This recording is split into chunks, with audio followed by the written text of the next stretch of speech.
Magandang araw. Nandito tayo ngayon upang interviewin si Ma'am patungkol sa kasarian.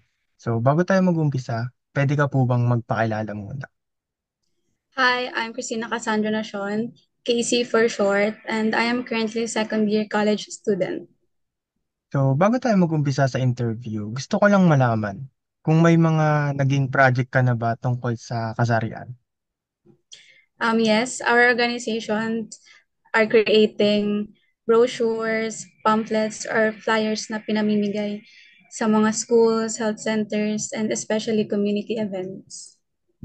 Ano naman ang mga nilalaman ng flyers na pinapamigay nyo? It contains basic information tungkol sa gender identity, sexual orientation, and LGBTQ rights. So, ayun, nalaman na natin na nagkaroon ng project si Ma'am patungkol sa kasarian. So, ngayon ay dumako na tayo sa interview sa mga konting katanungan na naisip ko. So, unang tanong, sa tingin mo, ang kahalagan ng pagiging bukas sa usaping gender at sexuality sa lipunan ngayon? Anong tingin mo dito? Um, I think yung pagiging bukas sa usaping gender and sexuality is mahalaga because nakakatulong siya sa mas inclusive na society or community. And kapag may openness is mas nagiging madali para sa mga tao na ipahayag or ipakita yung kanilang tunay na sarili. Nakikita mo ba na tinatanggap ng komunidad ang LGBTQ sa inyong lugar? Yes, but for my experience, yung pagtanggap ng community ay iba-iba. Na sa ilang mga lugar is may mga tao or active group organization na sumusuporta sa LGBTQ rights. And gumagawa sila ng mga events or ng Pride celebrations or yung Pride March tuwing Pride Month. Sa tingin mo, ano kaya ang hamon na nararanasan ng mga miyembro ng LGBT?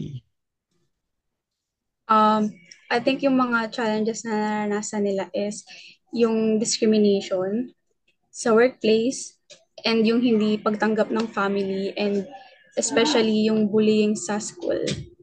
And marami pa ring tao yung nahihirapang ipakita yung kanilang tunay na sarili because of that, because takot sila sa judgment or yung panghusga. Sa palagay mo, paano mapapabuti ang kaalaman tungkol sa gender neutral o LGBTQ upang matanggap sila sa ating lipunan o sa buong Pilipinas? For me, para mapabuti or matanggap sila, I think it should start sa mga schools. And alam naman natin yung mga school is merong organizations and pwede silang gumawa ng workshops or seminars na magbibigay ng kaalaman and support sa mga taong parte ng LGBT and para na rin sa mga students to have deeper understanding about those issues. Mm. So ayun, narinig na natin ang mga sagot ni Ma'am Casey sa mga katanungan natin. So bago matapos ang interview na ito, nais ko lamang magbigay ng opinyon sa usapin na ito.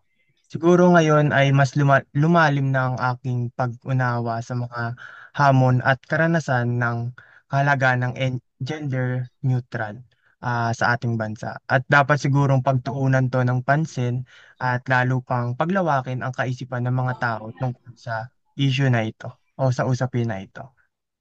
So ayun lamang po, maraming salamat po sa pag-unlak sa aking interview.